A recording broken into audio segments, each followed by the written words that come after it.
अस्सलाम वालेकुम दोस्तों, खबर यह है कि साबिक army chief general Qamar Javed Bajwa की जो बेगम है वो अगवा हो गई हैं और ये जो अगवा का वाकया है वो तुर्की में पेश आया है। इससे कबल जनरल कमर जावेद बाजवा की एक वीडियो लीक हुई थी जिसमें वो अपनी बेगम के साथ बैठे हुए थे और एक शहरी आके उन्हें मुगलजात बक रहा था, गालियां दे रहा था। और अब ये खबर सोशल मीडिया पे गर्दिश कर रही है कि जनरल कमर जावेद बाजवा तुर्की में मौजूद थे, वो एक मसाज सेंटर में मौजूद थे, मसाज करवा रहे थे, रिलैक्स हो रहे थे और उस मसाज सेंटर के बाहर एक गाड़ी मौजूद थी और उस गाड़ी में उनकी बेगम उनका इंतजार कर रही थी। जनरल कमर जावेद बाजवा ने ये गाड़ी किराए पर ली थी, रेंट पे ली थी और वो अपनी बेगम को बाहर छोड़ के अंदर मसाज सेंटर गए हुए थे।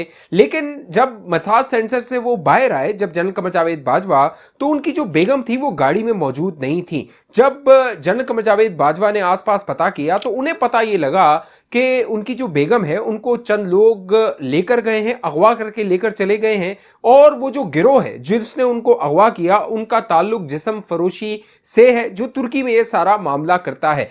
अब इस कहानी के मुताबिक जनरल कमर जावेद बाजवा इस वाकये के बाद जब उन्हें ये पता लगा कि ये सब हो गया है, वो थाने पहुंचे, यानी तुर्की के एक थाने पहुंचे, पुलिस स्टेशन पहुंचे। वहां जाकर उन्होंने कंप्लेन करवाने की कोशिश की और उन्होंने बताया कि उनकी बेगम उनके साथ मौजूद थी, वो तुर्की में थे सैर सपाटे के लिए, अपनी छुट्टियां गुजारने के लिए, और उनके साथ ये पूरा वाकया हो गया है। वो मसाज सेंटर में मौजूद थे। लिहाजा जो पुलिस थी, इस कहानी के मुताबिक जो सोशल मीडिया पे फैलाई जा रही है, पुलिस ने जनरल कमर जावेद बाजवा की जो दरख्वास्त थी कि कंप्लेन दायर की जाए, एफआईआर काटी जाए और इसके मामले की तहकीकात की जाए, तो पुलिस ने उससे इनकार कर दिया। यानी पुलिस ने कह दिया कि वो ये शिकायत जो है, कंप्लेन है, वो दर्ज नहीं कर सकती। उसकी वजह ये बताई पुलिस ने कि उनकी जो बेगम है वो बालिग है, यानी वो 18 साल से उम्र ऊपर है। लिहाजा बहुत मुमकिन है कि वो अपनी मर्जी से किसी के साथ चली गई हों। लिहाजा 24 घंटे तक इंतजार किया जाए कि उनकी बेगम वापस आ जाए। अगर वो वापस आ जाती है तो ठीक है, और अगर नहीं आती तो फिर जो तुर्की की पुलिस है वो जनरल कमर जावेद बाजवा ने साबिक आर्मी चीफ की वो जो शिकायत है उसको दर्ज करके तहकीकात को आगे बढ़ाएगी। अब दोस्तों, ये जो कहानी है वो सोशल मीडिया पे फैलाई जा रही है। मुख्तलिफ जो यूट्यूबर्स हैं ट्विटर पे, वो इस सारी वीडियो बनाकर इसको फैला रहे हैं। इस कहानी की अहमियत इसलिए है कि इससे कबल फ्रांस में एक वाकया पेश आया था, जो जनरल कमर जावेद बाजवा और उनकी बेगम मौजूद थी फ्रांस में। वो वहां पर एक बिल्डिंग के बाहर बैठे हुए थे। एक अचानक एक शख्स आता है, वो जनरल कमर जावेद बाजवा की वीडियो बनाना शुरू कर देता है, वो उन्हें गालियां देना शुरू कर देता है, वो उनको कहना शुरू कर देता है कि तुम आर्मी चीफ हो। फिर वो मुगलजात बकता है, गालियां देता है और फिर उस वीडियो को सोशल मीडिया पर वायरल कर दिया जाता है। पाकिस्तान में वो जब वीडियो वायरल होती है तो तहरीक इंसाफ का जो सोशल मीडिया है वो उसको पिक करता है और फिर उस पर मुख्तलिफ कहानियां बनाकर लोगों की जहन साजी करना शुरू कर देता है। उसके बाद जो फ्रांस की बाकायदा हुकूमत थी, पुलिस थी, वो हरकत में आई। उस शख्स को गिरफ्तार किया गया। बाद में पता चला उसका ताल्लुक अफगानिस्तान से था, वो उसका नाम शाहिद था। वो वहां पर पॉलिटिकल असाइलम लिए हुए था।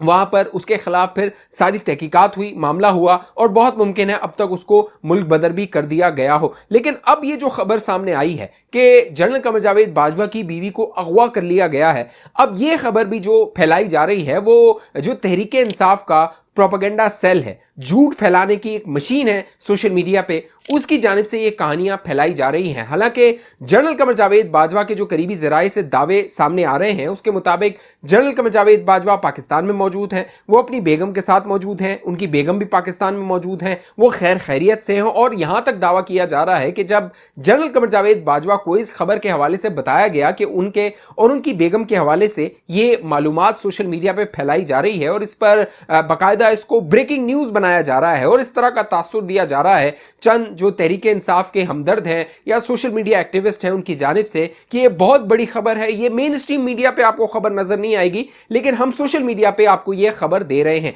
अब ये जो खबर आहिस्ता आहिस्ता सोशल मीडिया पे फैल रही है तो लोग इसके हवाले से बात कर रहे हैं। इसका जो दूसरा रुख है, यानी एक खबर तो झूठी खबर फैलाई जा रही है कि जनरल कमर जावेद बाजवा तुर्की में मौजूद थे, उनकी बेगम मौजूद थी, वो अगवा हो गई, उनके साथ जो मामला हुआ वो तो फैलाया जा रहा है, लेकिन उसकी हकीकत क्या है, उसके हवाले से कोई काउंटर जो नैरेटिव है या काउंटर बयानियां है वो मंजर आम पर नहीं आ रहा। लिहाजा अब तहरीके इंसाफ वाले इसको अपने लिए इस्तेमाल कर रहे हैं। उसकी वजह यह है कि इमरान खान और तहरीके इंसाफ को दोस्तों जनरल कमर जावेद बाजवा पे बड़ा बुग़्ज़ है, बड़ी अनाद है, बड़ा गुस्सा है। उसकी वजह यह है कि जनरल कमर जावेद बाजवा को ही अपना बाप कहा करते थे। ये जो शहरियार अफरीदी है जो आजकल हिरासत में है, ये टीवी चैनल पे बैठकर बाकायदा कहता था जो आर्मी चीफ होता है वो कौम का बाप होता है। लेकिन फिर इसी बाप को इन्होंने गालियां देना शुरू कर दी जब इनको पता लगा कि जनरल कमर जावेद बाजवा ने अब इमरान नियाजी की जो नाअहली थी, जो निकम्मापन था, उसका बोझ उठाने से इनकार कर दिया है। और क्योंकि जो इमरान नियाजी की खराब कारकर्दगी और मुल्क की तबाही थी उसका सारा बोझ जनरल कमर जावेद बाजवा के कंधों पे आ रहा था, लिहाजा जनरल कमर जावेद बाजवा ने यानी उस बेटे ने, जो इमरान नियाजी उनका जो बाप था, उसने बेटा यानी इमरान नियाजी और तहरीक इंसाफ उसको अपने कंधे से उतार दिया, उनको आग कर दिया।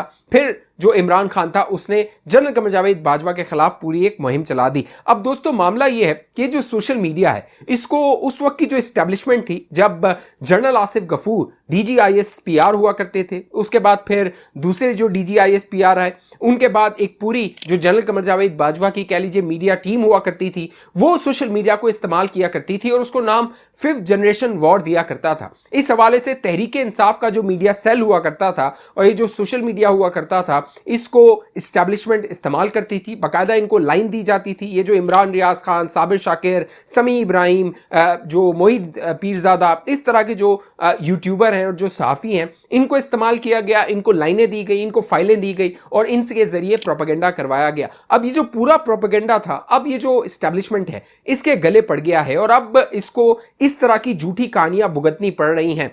अब मामला ये है कि जो जनरल कमर जावेद बाजवा की बीवी के हवाले से ये जो घटिया इल्जामात लगाए जा रहे हैं, अस्तगफिरुल्लाह आप कहिए कि इस तरह का जो मामला है वो कोई किसी के बारे में सोच भी नहीं सकता। लेकिन जब बुशरा बीबी के हवाले से बात होती है तो इनकी जानिब से कहा जाता है कि वो तो एक घरेलू खातून है, उनका सियासत से कोई ताल्लुक नहीं है। हालांकि उनके जो करतूत है अब वो जबान ज़दे आम है। वो तो जनरल आसिम मुनीर उनके करतूत पकड़ चुके थे और फिर वो इमरान नियाजी के पास लेकर गए थे और इमरान नियाजी ने जनरल आसिम मुनीर को बतौर DGISI बरतरफ कर दिया था। अब दोस्तों मामला ये है कि इमरान नियाजी जो मौजूदा आर्मी चीफ है, पहले तो जनरल कमर जावेद बाजवा को तनकीद का निशाना बनाया गया, उनको टारगेट किया गया। अब जो मौजूदा आर्मी चीफ है जनरल आसिम मुनीर, उनके हवाले से वही लाइन ले रहे हैं जो उन्होंने जनरल कमर जावेद बाजवा के हवाले से ली थी। अब उन्होंने इमरान नियाजी ने एक इंटरव्यू दिया है और उस इंटरव्यू में इमरान नियाजी के मुताबिक उसकी जो गिरफ्तारी है वो अगले 10-15 दिनों में हो सकती है। इमरान नियाजी खुद कह रहा है कि मेरी गिरफ्तारी के हवाले से मामला तय किए जा चुके हैं, फैसले किए जा चुके हैं। और जो जनरल आसिम मुनीर के हवाले से इमरान नियाजी कह रहा है कि जो जनरल कमर जावेद बाजवा की एस्टेब्लिशमेंट थी उसके साथ हमारे मामलात खराब थे, उन्होंने हम पे जुल्म किया, जबर किया, हमें दबाया, तहरीक इंसाफ को दबाया, इक्तदार से हमें निकलवाया। लेकिन अब इमरान नियाजी का कहना है कि वो जो सख्तियां हैं उनमें मौजूदा जो इस्टेब्लिशमेंट है यानी जनरल आसिम मुनीर के हवाले से कह रहा है कि उसमें मजीद इजाफा हो गया है। तो मामला ये है दोस्तों, जो इमरान नियाजी है वो ये चाहता है कि जो इस्टेब्लिशमेंट है दोबारा उसको गोद ले और वो जो बयानिया था कि आर्मी चीफ बाप होता है, लिहाजा जो जनरल आसिम मुनीर है उनसे भी ये तवक्को की जा रही है कि वो भी बाप का किरदार अदा करते हुए ये तहरीक इंसाफ के इमरानडुओं को गोद में लेके दूध पिलाएं, इनको खिलाएं, इनको इक्तदार में लाएं, इनके इक्तदार के मजे करवाएं और फिर इक्तदार में लाके इनकी हुकूमत को चलाएं भी। जिस तरह जनरल फैज और जनरल बाजवा इनकी हुकूमत चलाया करते थे, वैसे इनकी ख्वाहिश ये है कि इक्तदार में लाके इनकी हुकूमत को चलाया भी जाए। तो अब ये जो तहरीक इंसाफ का दोस्तों प्रोपेगेंडा है वो वक्त के साथ बेनकाब होता है, यानी एक स्टोरी लाई जाती है, एक कहानी बनाई जाती है, झूठा बयानिया बनाया जाता है और वो चंद दिनों में उसकी जो हवा है वो खुद ब खुद निकल जाती है। जब 9 मई का मामला हुआ उसके बाद इमरान नियाजी ने बाकायदा एक बयानिया बनाने की कोशिश की कि हमारी खवातीन के साथ जिनसी ज्यादती की जा रही है, उनको जिनसी तशद्दुद का निशाना बनाया जा रहा है। बाद में बाकायदा वो खवातीन खुद मंजर आम पर आई और उन्होंने बताया हमारे साथ इस तरह का कोई मामला नहीं हो रहा। फिर अमरीकी साजिश का बयानिया हो, दूसरे कई मामलात हो जिन पर इमरान नियाजी ने बयानिया बनाने की कोशिश की, लेकिन दोस्तों उसको मुंह की खानी पड़ी। वो जो अल्लाह है उसने इमरान नियाजी को बेनकाब किया। चाहे इमरान नियाजी का कहना हो मुल्क जो है वो डिफॉल्ट कर जाएगा, मुल्क श्रीलंका बन जाएगा, तो अब ये सारे जो ख्वाब और ये सारी जो उम्मीदें थी अब ये रायगा जा रही हैं। और ये जो झूठे प्रोपेगेंडे और झूठे बयानिए किए जाते हैं दोस्तों, जब ये खबर, इस तरह की खबरें आपके पास आए तो उनको काउंटर चेक जरूर कीजिए, अपने जहन का इस्तेमाल जरूर कीजिए कि क्या इसमें कोई हकीकत भी हो सकती है। जैसे ये कहना कि जनरल कमर जावेद बाजवा की बीवी तुर्की में अगवा हो गई, ये कोई तसव्वुर कर सकता है? वो आर्मी चीफ रहा है, साबिक आर्मी चीफ है, उसके ताल्लुकात हैं, उसके कॉन्टैक्ट्स हैं, पूरी जो कह लीजिए जिस मुल्क वो जाता है उसकी जो रियासत होती है उसके साथ वो जाती मरासिम होते हैं, क्या उसके साथ इस तरह का मामला हो सकता है? तो ये जितनी भी कहानियां बनाई जा रही हैं ये सब झूठ, प्रोपेगेंडा है, फेक न्यूज है, इन पर तवज्जो ना दें। इस तरह के जो भी मामलात होंगे मैं आप दोस्तों के सामने लाता रहूंगा। अगर आप चाहते हैं आपकी मालूमात में इजाफा होता रहे, इस चैनल को लाजमी सब्सक्राइब कीजिए, साथ घंटी का निशान है उसको लाजमी दबाइए। फेसबुक को देखने वाले दोस्त हमारे पेज को लाइक फॉलो करके इस वीडियो को लाजमी शेयर कीजिए। अगली वीडियो तक मुझे इजाजत दीजिए, अपना ख्याल रखिएगा। पाकिस्तान जिंदाबाद।